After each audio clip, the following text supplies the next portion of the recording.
मेरा नाम है धीरेन्द्र शुक्ला और स्वागत करता हूँ आप सभी का हेलो दैन चार्ज में। आज हम पढ़ने जा रहे हैं विंडोज के बेसिक टेक्स्ट एडिटर के बारे में, जो कि विंडोज ऑपरेटिंग सिस्टम के द्वारा प्रोवाइड किया जाता है। विंडोज ऑपरेटिंग सिस्टम हमें दो बेसिक टेक्स्ट एडिटर्स प्रोवाइड करता है, नोटपैड एंड वर्डपैड के नाम से, जिनमें से हम आज नोटपैड के बारे में जानने वाले हैं।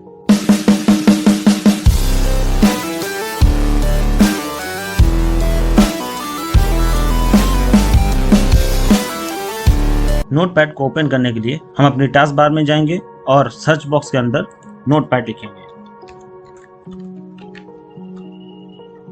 ये हमारी नोटपैड की ऐप सर्च होकर के आ गई है एंड यहाँ पर हम ओपन बटन पर क्लिक करके इसे ओपन कर सकते हैं। दूसरा तरीका है इसे ओपन करने का कि अगर हम कीबोर्ड से विंडोज एंड आर शॉर्टकट की का प्रयोग करेंगे तो हमारा रन का डायलॉग बॉक्स आ जाएगा।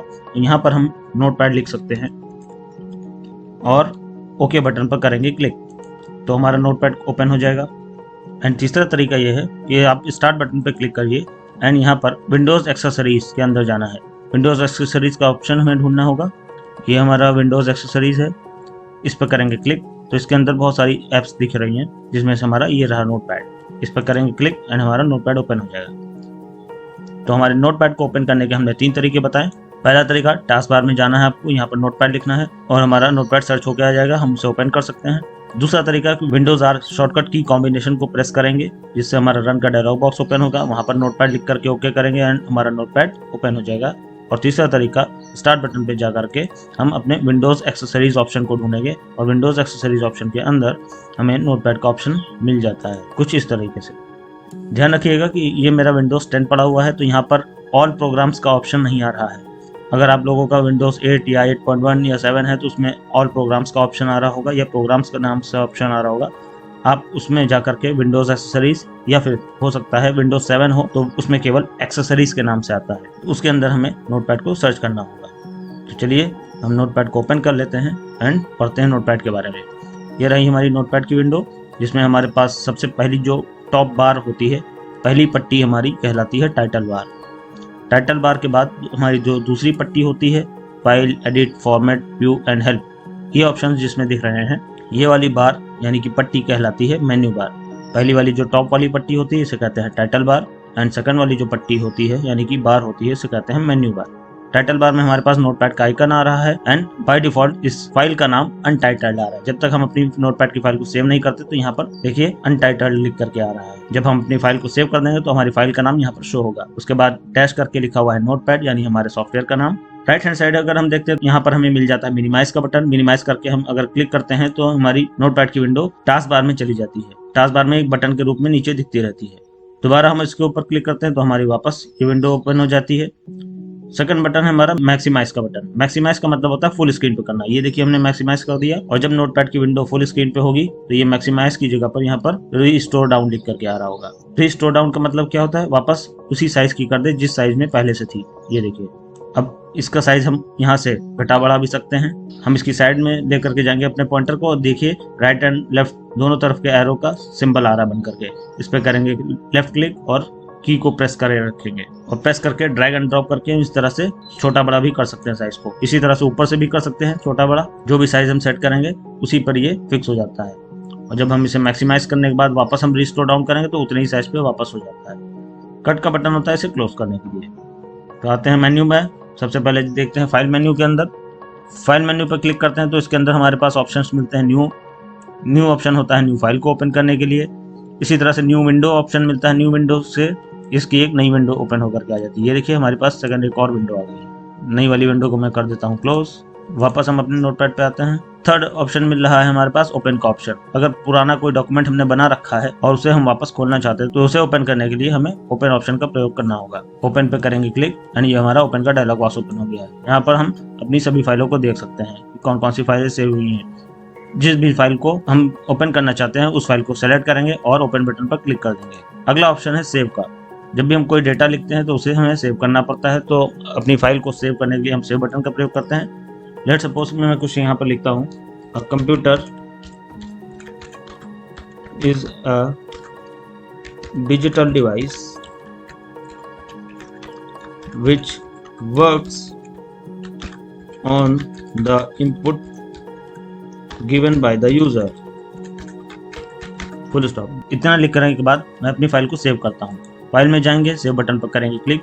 हम चाहे नई फाइल बनाने के बाद सेव बटन पर क्लिक करें या सेव एज पर क्लिक करें, किसी पर भी हम क्लिक करते हैं। जैसे कि हम सेव पर ही क्लिक करते हैं। क्लिक करने के बाद ये देखिए सेव एज का डायलॉग बॉक्स आ रहा है। यानी कि मतलब क्या हुआ कि अगर हम फाइल में जाकर के सेव बटन पर करते हैं क्लिक, तो ये नेक्स्ट ऑप्शन यानी कि सेव एज को बोल रहा है कि आप जाइए और आप पहले क्या करिए। ध्यान से सुनिएगा, यहाँ पर सेव और सेव एज में क्या अंतर होता है। जब भी हम नई फाइल बनाते हैं तो हमारी फाइल सेव नहीं होती है। फाइल को सेव करने के लिए होता है सेव एज ऑप्शन, जबकि फाइल में लिखे गए डेटा को सेव करने के लिए होता है सेव का बटन।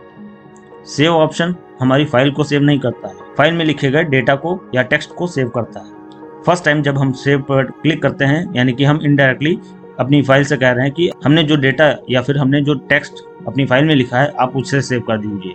तो सेव बटन पर जब हम क्लिक करते हैं तो सेव बटन कहता है कि आपने जो टेक्स्ट लिखा है हम उसे तो सेव कर दें, लेकिन आप पहले अपनी फाइल को तो सेव कर लीजिए।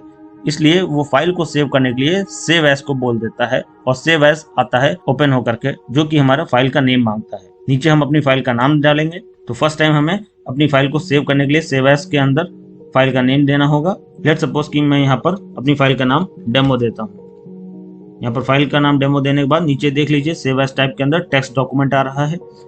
नोटपैड की फाइल टेक्स्ट डॉक्यूमेंट कही जाती है और इसका एक्सटेंशन .txt होता है। ये देखिए, फाइल का नाम डालने के बाद यहाँ पर सेव बटन पर करेंगे क्लिक एंड अपनी लोकेशन आपको ध्यान रखनी है कि कहाँ पर हमारी फाइल सेव हो रही है। लेट्स सपोज मैं डॉक्यूमेंट नाम का फोल्डर ले लेता हूँ। मैं यहाँ पर अपनी फाइल को सेव करता हूँ। सेव बटन पर करेंगे क्लिक, हमारी फाइल सेव हो चुकी है। ये देखिए हमारी फाइल का नाम डेमो ऊपर दिखने लगा है। तो हमारी फाइल अब सेव हो चुकी है। अब अगर कोई नया डेटा लिखते हैं, इनपुट प्रोसेस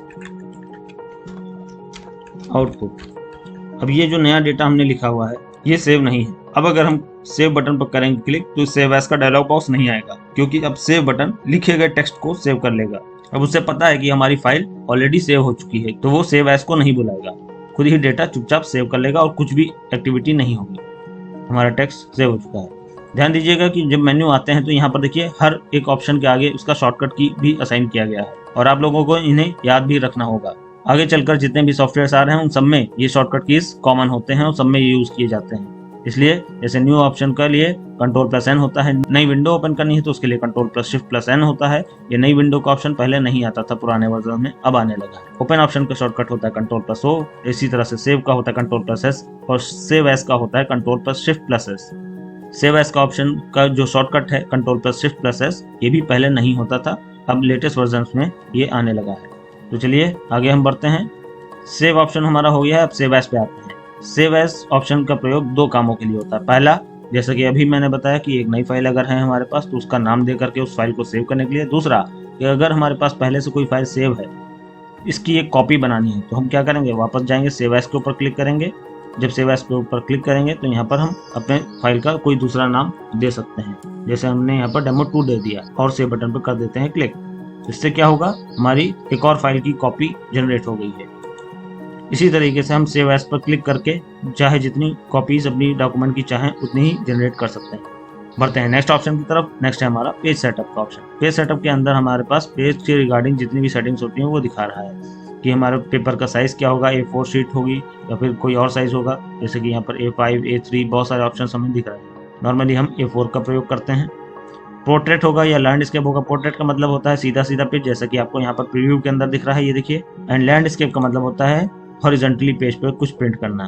तो यहाँ पर पेज में हॉरिजॉन्टल व्यू में टेक्स्ट दिखेगा आपको। मार्जिन्स लेफ्ट से 25, टॉप से 20, राइट से 25 एंड बॉटम से 20, ये मिलीमीटर्स में दिख रहा है आपको। यहाँ पर आगे मार्जिन्स के आगे लिखा हुआ है मिलीमीटर्स। तो यहाँ पर जो डिस्टेंस दिख रही है कि लेफ्ट से 25 मिलीमीटर की डिस्टेंस छूटे गई। इसी तरह से राइट से भी 25 है, टॉप और बॉटम से 20 का जो स्पेस है वो छूटेगा। ये देखिए प्रीव्यू में, ये लेफ्ट का स्पेस है, ये राइट का स्पेस है, ये टॉप का स्पेस है और ये बॉटम का स्पेस है। चारों तरफ से जो भी स्पेसिंग छोड़नी है वो हम यहाँ पर इन चारों में सेट कर सकते हैं। हेडर एंड फुटर का भी कोई यूज नहीं होगा यहाँ पर। नोटपैड हमारा एक छोटा सा पॉकेट डायरी की जैसा सॉफ्टवेयर होता है।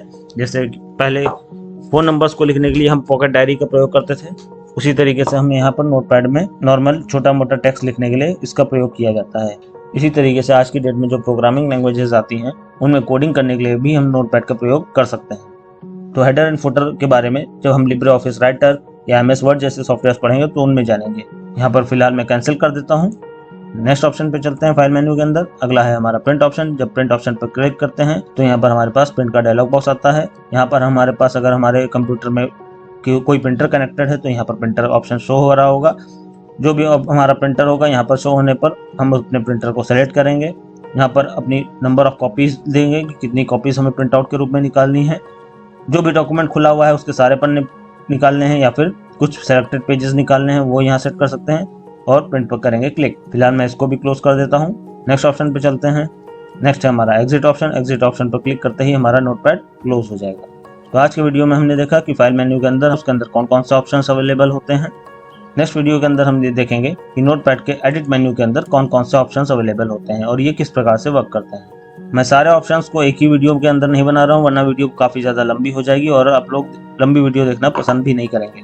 मैं एक बार फिर से आप लोगों को बता देना चाहता हूँ कि नोटपैड एक छोटा सा टेक्स्ट एडिटिंग सॉफ्टवेयर होता है जो विंडोज़ ऑपरेटिंग सिस्टम के द्वारा दिया जाता है। इसे अलग से इंस्टॉल नहीं करना पड़ता है।